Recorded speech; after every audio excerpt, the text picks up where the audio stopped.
Systems thinking means to see the world in systems. And this will help you to understand life better and change life to the better.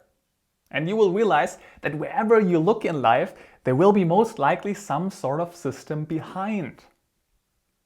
Your emotions are a system. Maybe your romantic partner left you and you feel hurt and pain. Maybe at some point this makes you feel angry. This leads to some sort of behavior. Now the underlying feeling of anger was pain. This behavior makes you maybe feel disappointed in yourself because you did something stupid. Whatever, there is a system behind. Any relationships with other human beings are a system. Your business is a system. Even though you don't have any employees, there is a system. Your stream of income, maybe your website, where do customers go? This is a system and you can improve that strategically. But later we will talk about much more about more specific examples in all areas in life.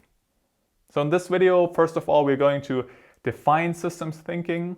What is a system?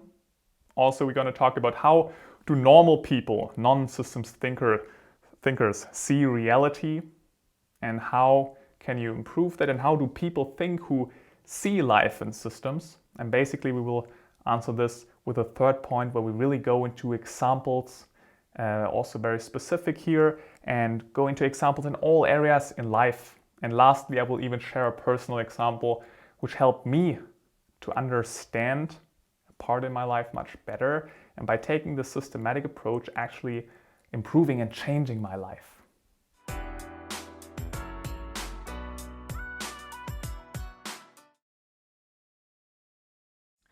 Let's first of all get into the theory. A system, by definition, has three aspects. First of all, it has some sort of elements. And those elements are though connected and they serve a purpose or function, right? They influence each other in some way. So a bookshelf, I have here my bookshelves with almost all the books I read, and I actually have a system behind there. I ordered them in some ways. In one corner I have like the most important books. Then I also sorted them regarding the topics. Is that a system? No, it's not. Because yes, they're elements, but they don't really have like any function and purpose and influence each other. It's just basically an order, but it's not a system in itself. Here's also one key sentence. The system is more than the sum of its parts. So if you add all elements together, yeah, that's nice. But actually, if you see the system as a whole, it's much more than just adding all the elements together, because there's something new that is created, something more. Together we're strong. Together we can create something new, much bigger than ourselves. This is basically what a system is thinking. And also understand that you can't really make a cut and say, okay, this is one system and this. Life is complex. Basically, everything is connected to everything. And where a system ends and where a new one starts depends on the purpose of the discussion. What is the issue? What do you want to look at? And then you can decide, okay, those are most important factors. And here we have to cut it because yes, there's also some influence, but it's not most important and most relevant for us right now. Keep that in mind. Life is super extremely complex. If you are looking at life in a non-systematic way, you are missing out. Those people only see components. They never see the entire big picture and the system behind. They don't look beyond the horizon. They don't see the sum of its parts. That's why they take decisions that maybe on the short term seem smart, but actually on the long term, those are bad decisions. And you could have predicted that if you look more of that in a systematic way. If you are having an online business and you're looking at things in a non-systematic way, you just care about leads to the website. You just want to have a lot of people getting to your website. If you look at it from a more systematic approach, you realize, okay, there's an entire system behind. I need to make sure that my customers are happy. I need to have a good customer service. I need to invest in that as well. I not only should care about the costs, how many people get to my website, but actually how much does it at the end cost me to actually generate a client? maybe to generate a coaching client for me? How much does it cost me? How much advertisement do I need to spend? How can I make sure that people are actually happy with my coaching program? How can I get clients that are actually interested in exactly what I'm talking about? And how can I build a better relationship and make sure that they feel worthy and they feel like I can understand them and genuinely help them? And actually, how can I make sure that they actually, even after the coaching program, still stick around, still feel happy, still feel like they actually got results? I also need to care about this. This is a much bigger perspective. On the long run, this will serve my business much, much more than just try to really just focus on sales and leads and just directly convert some clients. Not going to help me in the long run optimally.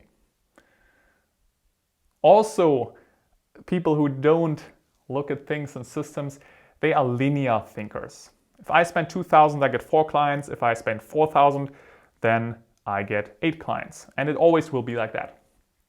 But another key sentence is, playing the game changes the rules. Quick examples with fish. People are fishing in the ocean, they sell fish.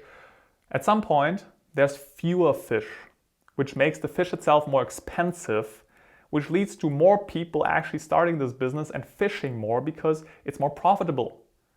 So the less fish, the more people are actually fishing, which is not a linear system, which is actually, there's an exponential growth or basically an exponential decrease of fish in the ocean.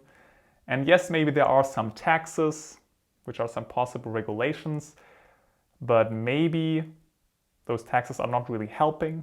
Maybe there should be more an indication of how much fish is in the ocean, and then there should be some regulation and feedback loop, which should be much faster than it is right now. Right now it's a very delayed feedback loop, it takes time, which is not the optimal thing. But here, there is no linear change. There was an exponential change because playing the game, fishing, changes the rules. There's less fish, it's more expensive, more profitable, interesting. So, right, you have to take this into account.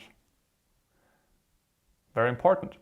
Linear thinkers and non-systems thinkers don't see that. They don't look so far ahead. They don't know what is happening and that this will change reality and will change the rules.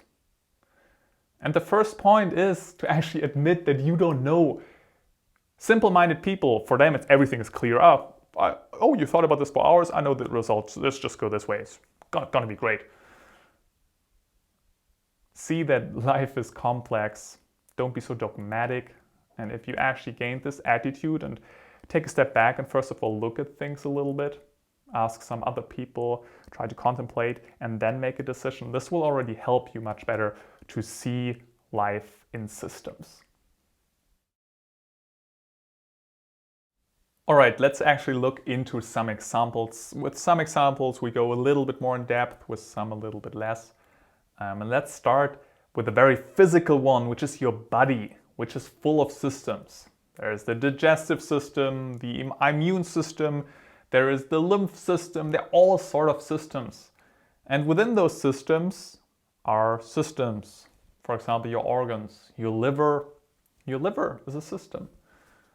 It works in a systematic approach. Maybe you play football or played football in the past or any team sports. A football team is a system. Not only psychologically, that there are some leaders and everything and it works together well.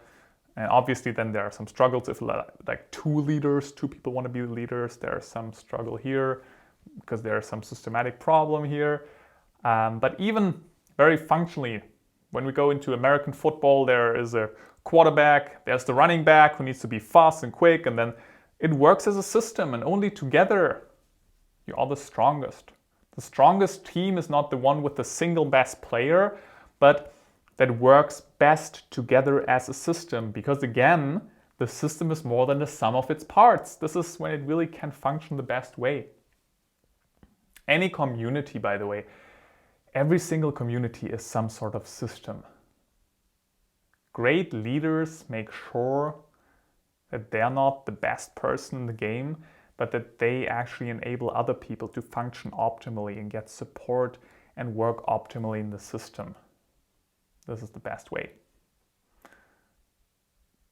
Drinking coffee is a system, right? You maybe feel tired, which leads you to, oh, I should drink a cup of coffee. You drink that.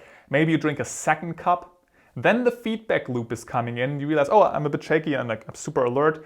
Maybe I should not drink a third one. Ah, thank you for the feedback, right? Feedback loops are very important in a system. Actually, if you have a business, make sure that you have feedback loops. People don't like to be accountable. And accountability, get some reports, see how things are going. This is a feedback loop. And a lot of people in business, they lack feedback loops. And you as a CEO got to make sure that this is happening. Basically, your task as a CEO is to create a system that is working on its own.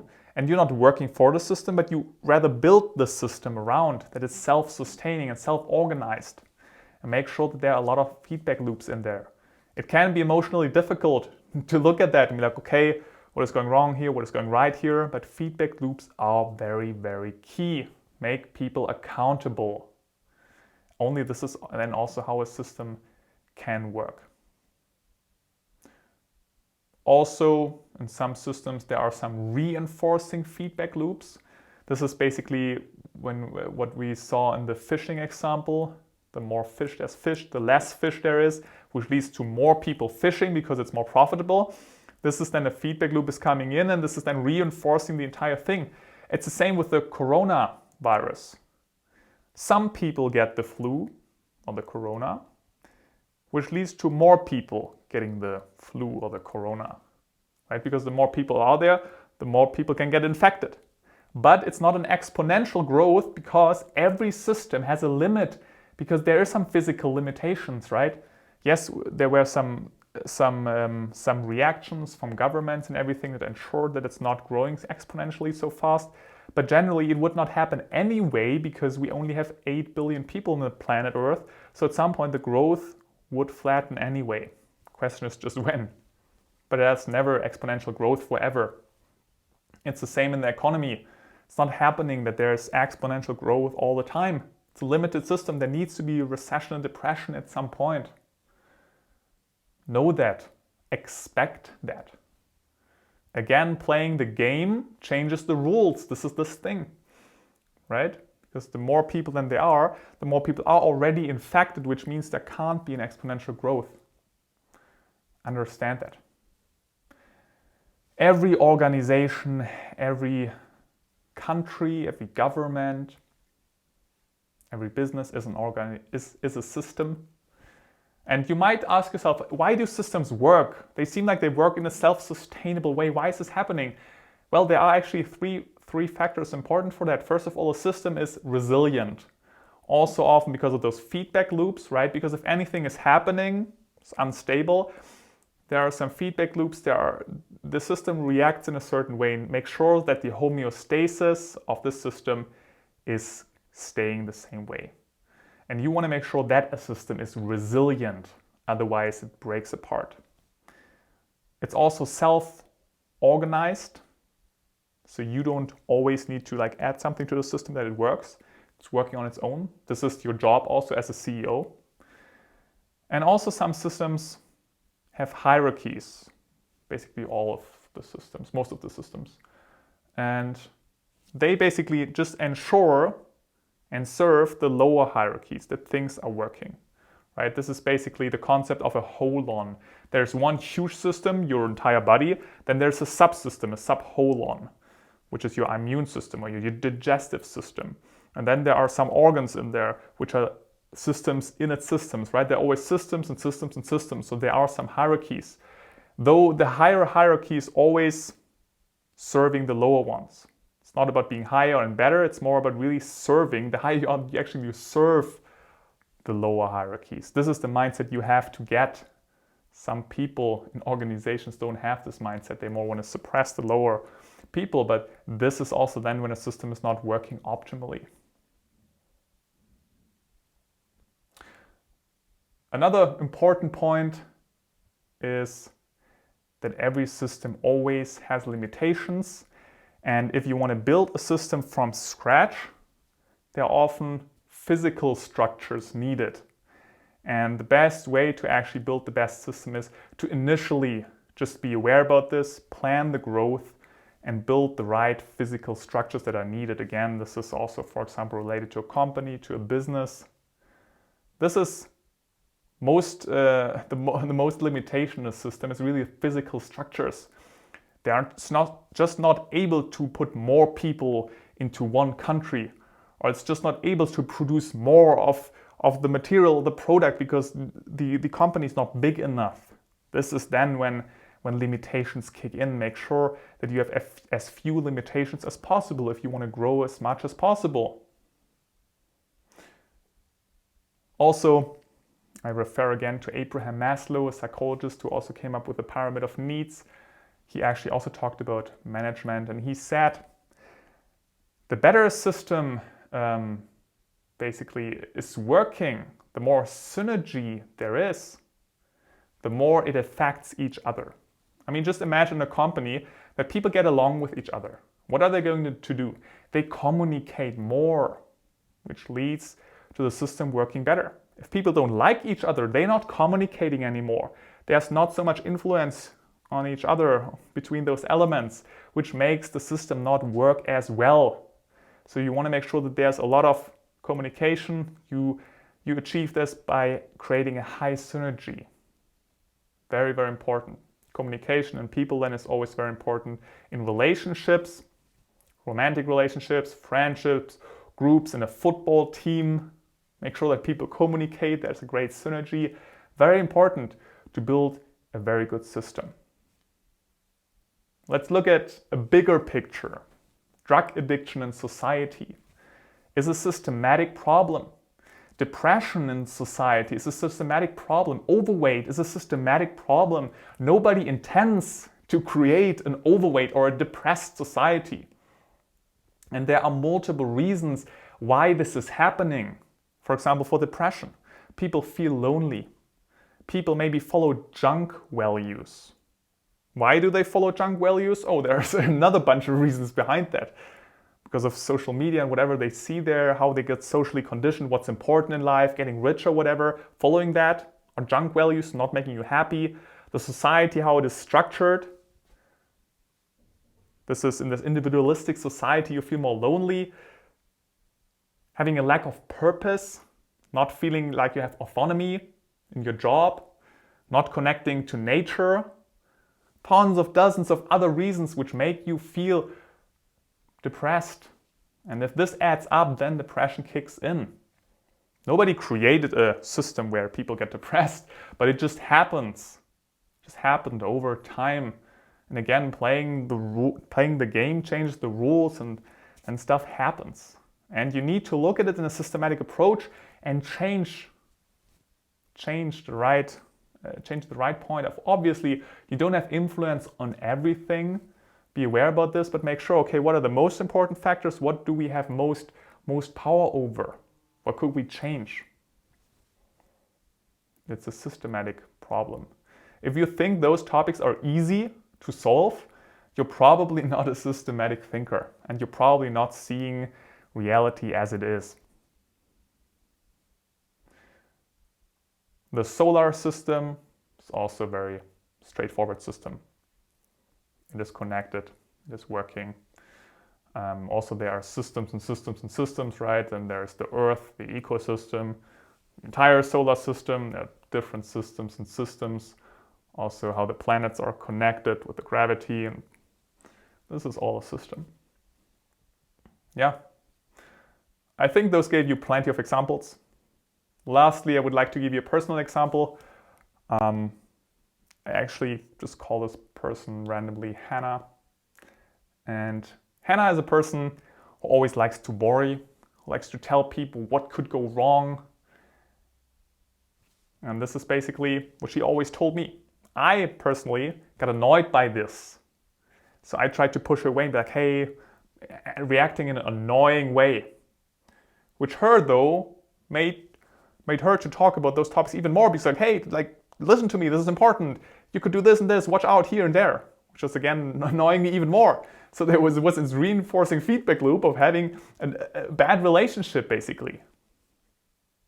And I started to look at it from a systematic approach, like, okay, interesting. And why is Hannah doing this? What is what is happening here? Does she not get enough appreciation? Why is she scared? What happened in her past? Oh, there was some stuff going on in her past. She feels really worried about losing another person. There's some lack of appreciation, lack of love maybe. And she's not dealing with this hurt optimally, which makes her feel overly cautious and not wanting to lose me.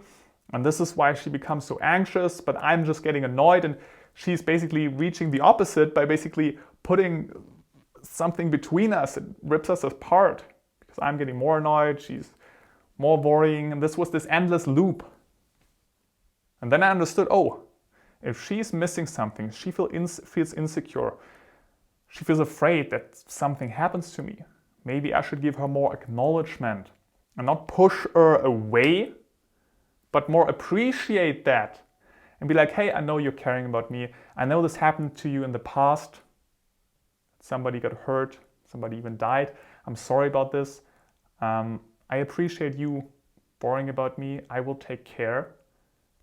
By embracing this with love, this was a game changer for me. It's so hard to actually talk about with her rationally and say, hey, do you see what you're doing? You're talking the 10th time now within 1 hour about this topic. This is annoying. By saying this brutally into your face, it just got worse. By just randomly giving her a hug and taking it more lightheartedly and embracing it with love, she was instantly able to switch actually topics and we could talk about something else. Interesting, right? So counterintuitive and paradoxical if you don't look at it from a systematic approach, right? If something is a paradox for you, you just don't see the bigger picture because there are no paradoxes in life, right? If you be very narrow-minded, it's a paradox. What is happening here? But if you look at a system, you're like, oh, it actually makes sense because she lacked some appreciation, some acknowledgement. And by giving her this with love, she actually stops doing this, or at least less. Interesting, right? So we had this feedback loop, this negative one, and by actually taking another approach and helping her with what she's lacking, because she was not able to fill this lack on her own. So I supported her with this and basically helped her to grow personally. We solved the issue. At least it improved significantly. And this really improved our relationship. So this is how systems thinking can really improve your life and change your life to the better on so many levels, actually, on any level. Now subscribe to this YouTube channel for more information. You can also hit me up. I'm a one-on-one coach. I can help you in changing your behavior, changing your thinking, changing your own systems. And yeah, leave some comments below. This topic is a very, very complex topic. I tried to make it as dense as possible. I hope this worked out. But still, obviously, I didn't discuss everything. Probably questions came up. Maybe you didn't understand a part. Maybe I should go in depth in some areas more. Leave the questions below. I answer them. Yeah, and I will see you in the next video. Also, put a thumb up. You know how the YouTube algorithm works. This is a system in itself, how YouTube works. But it just makes the video more visible if you like it, if you comment it, if you subscribe and watch the video. Yeah, I will see you in the next one. Bye.